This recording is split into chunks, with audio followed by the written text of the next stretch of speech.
अगर आपने अभी तक हमारा चैनल सब्सक्राइब नहीं किया तो अभी सब्सक्राइब करें और बेल आइकॉन को क्लिक करके हमारी लेटेस्ट वीडियोस के बारे में अपडेट जानें।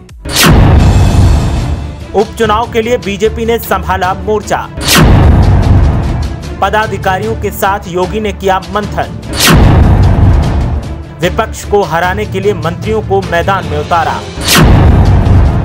अब बीजेपी करेगी उपचुनाव का हल्ला बोल। सभी कार्यकर्ताओं को योगी ने दिया गुप्त मंत्र। सपा बोली नहीं होगा किसी भी मंत्र से फायदा। 8 विधानसभा सीटों के उपचुनाव को लेकर जहां सपा लंबे अरसे से सक्रिय थी, वहीं अब बीजेपी की नींद भी टूटी है और सपा की बेहतर मोर्चेबंदी से परेशान बीजेपी ने अब अपनी किलेबंदी को और मजबूत करने के लिए कोशिशें तो शुरू की हैं, लेकिन वो रंग लाती नहीं दिख रही, ऐसा सपा नेताओं का कहना है।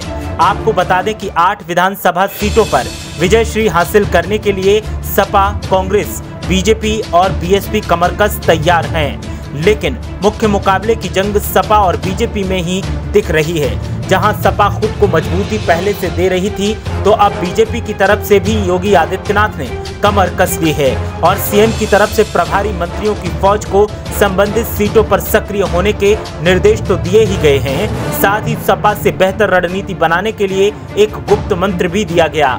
मुख्यमंत्री योगी आदित्यनाथ ने संबंधित जिलों के प्रभारियों, मंत्रियों के अलावा प्रमुख मंत्रियों के साथ बैठक में तैयारी के साथ साथ राजनीतिक हालात की समीक्षा की।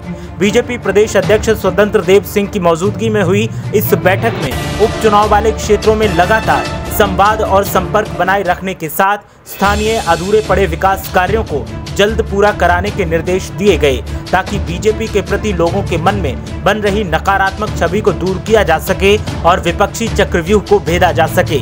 चुनावी लॉलीपॉप देने के लिए बीजेपी के निर्देश पर सपा ने निशाना साधा और कहा कि इससे कुछ होने वाला नहीं है। वहीं योगी आदित्यनाथ ने दोनों उप मुख्यमंत्रियों डॉक्टर दिनेश शर्मा और केशव प्रसाद मौर्य को भी अहम जिम्मेदारी सौंपी है।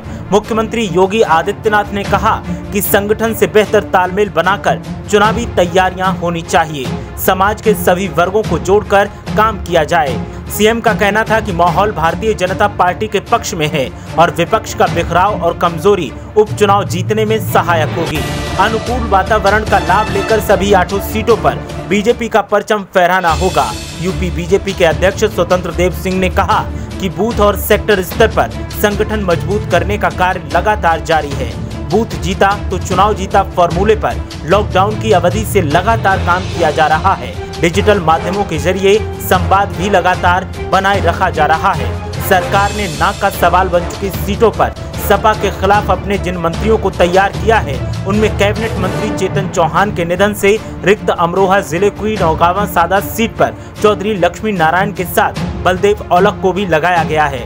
बुलंदशहर में प्रभारी मंत्री अशोक कटारिया के साथ सुरेश राणा और कपिल देव अग्रवाल भी रहेंगे। रामपुर की स्वार सीट पर मंत्री ब्रजेश पाठक के साथ विजय कश्यप भी रहेंगे। फिरोजाबाद की टूंडला सीट पर दिनेश शर्मा, घाटमपुर में केशव प्रसाद मौर्य और नीलिमा कटियार, देवरिया में सतीश द्विवेदी और सूर्य प्रताप शाही, जौनपुर की मलनी सीट पर अनिल राजभर और उन्नाव की बांगरमऊ सीट पर सुरेश पासी को जिम्मेदारी सौंपी गई है। वहीं सपा नेताओं का कहना है कि सरकार कितनी भी कोशिश कर ले, लेकिन सरकार का भला होने वाला नहीं है, क्योंकि सपा के पक्ष में माहौल है और बीजेपी सिर्फ दिखावे के सहारे माहौल बनाने की कोशिश कर रही है, जिसका कोई फायदा नहीं होने वाला। ऐसे में देखना दिलचस्प होगा कि आखिर उपचुनाव कौन जीतेगा।